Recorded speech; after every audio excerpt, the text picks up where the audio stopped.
එන ගුල්බණී නයි තීරණාත්මක පන්දුවක් වාර්තා බිඳ වැටෙන පන්දුවක් විය හැකියි.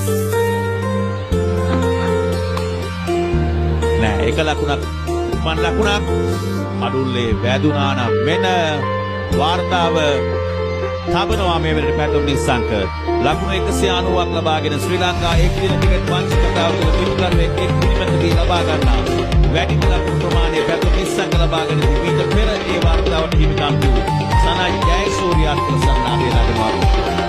ඊයලින් පහරෙන් ලැබෙනවා ඩීපී ටිකට් කලාපේ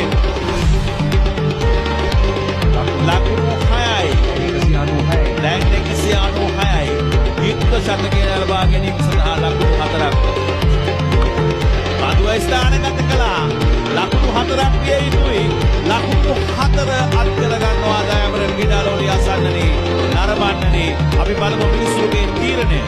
ඔව් දැන් ලකුණු 4 සටහන් කරනවා ඉතිහාසයේ ප්‍රථම වතාවට ශ්‍රී ලංකා පිටකරුවෙකු එක් දින තරගයකදී ලබා ගන්නා ප්‍රථම ද්විත්ව ශතකයේ වාර්තා කර ගන්නවා පැතුම් නිස්සංක අනර්ග පිටකරණයක් විශිෂ්ට පිටකරණයක්.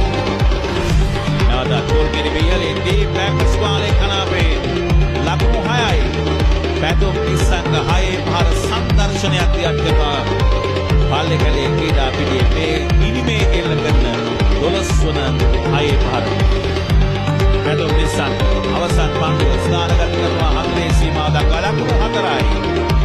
6 පහර හතරේ පහර සංදර්ශනයක නිමාව ශ්‍රී ලංකා ඉනිමේ පන්දුවර 50 අවසන් පන්දුවට ලකුණු 4ක් පැතුම් නිස්සංක 381යි හරිපු 3යි විශිෂ්ට ඉනිමක් අනර්ග විශිෂ්ට ඉනිමක්